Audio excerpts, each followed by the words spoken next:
Carlo's No Frills is a hard discount franchise supermarket located in North York, Toronto.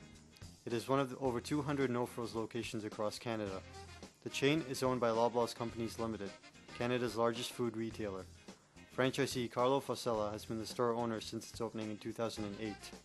The store employs over 150 workers. All non-management staff are members of UFCW, Canada's largest private sector union.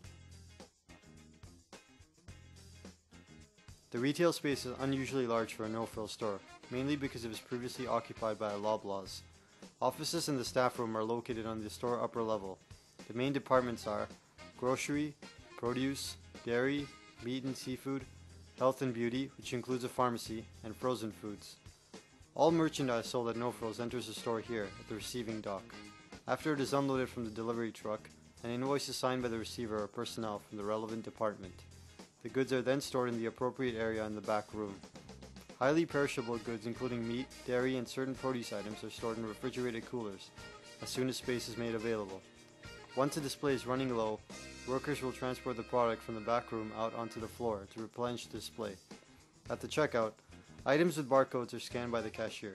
The point of sale computer system records the sale, and inventory in the system is reduced accordingly. For produce items, the cashier manually inputs a price lookup code or PLU to record the sale. The store's primary source of inventory is Loblaw's Maple Grove Distribution Centre, located in Cambridge, Ontario. Due to the large variety and high volume of goods that flow through the store every day, a robust inventory control system is critical. The store relies on a piece of software called Elvis to record sales and inventory data for each product sold in the store. Managers use this information to place daily orders, ensuring that items are in stock 7 days a week. Head office also sends weekly updates so that managers are aware of what is available for purchase and if prices are expected to change. Since each department has its own inventory control methods, we will focus on the two largest, grocery and produce. In the grocery department, daily orders are determined using CAO, Computer Assisted Ordering. Once an item reaches a minimum acceptable level in inventory, the system automatically orders the appropriate amount for the next day. As a result, much of the inventory control process here is automated. In produce, however, more human judgment is required. Every morning the manager must walk the department floor, determine what is left over in inventory, and have the next day's order ready before 9 o'clock a.m. In order to accomplish this, they use these mobile devices called Tauxin guns. The device operates a program called Purchase Order Guide, which sends purchase orders directly to the warehouse. The quantity of each item ordered is based on historical data on how much is typically sold each day. This screen, for example, shows average sales for bananas over a span of a week. Many goods sold at this location cannot be ordered directly from the main warehouse. For example, in order to meet the demands of its culturally diverse clientele, the store relies heavily on third-party suppliers of ethnic foods. Quality, price, and availability are also factors in choosing suppliers. This form shows the breakdown of suppliers for the produce department. At the top is the main warehouse in Cambridge, followed by all third-party suppliers. Items that are on sale can see their sales volume increase anywhere between 200 and 1000%. As a result, they must be ordered 2 weeks in advance to ensure sufficient supply. Elvis software also provides sales data from the previous instances that a particular item was on sale so that management can make informed decisions and plan for the sale in advance. Most of the quality control process takes place at the warehouse before the product reaches the store. There are, however, some quality procedures that take place, particularly in the produce department. Credit for produce that is spoiled on arrival can be obtained from suppliers. Depending on how bad the spoilage is, up to 100% of the product cost can be redeemed. This credit form is sent to the head office, indicating items that were spoiled, quantity, percentage of credit to be redeemed, and the type of spoilage.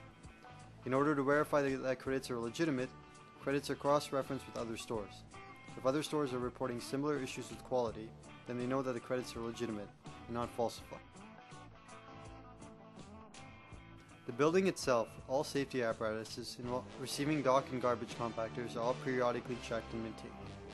Refrigeration units are inspected daily to ensure that they are functioning at optimal temperatures. Smaller tools such as carts, produce knives, brooms, and hand jacks are repaired or replaced as needed. Carlo's No Frills has a comprehensive health and safety program to ensure the well-being of its employees and customers. A joint health and safety committee composed of managers and full-time staff meets regularly to discuss safety issues that may be of concern. As is standard in most Canadian workplaces, WMIS and MSDS information is made readily available to all employees to review as needed.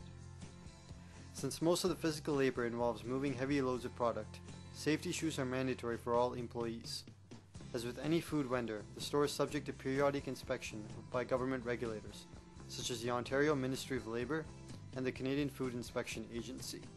To ensure the safety of both employees and customers, first aid kits, eye wash stations, and wet floor signs are prominent throughout the store. Managers must also complete mandatory first aid and CPR training. In case of injury, a formal injury report must be completed by management. This concludes our tour of Carlo's No Frills. As you can see, many processes must come together in order to make food available to the public. Most of us take this for granted, but it is nevertheless one of the most critical facets of modern society.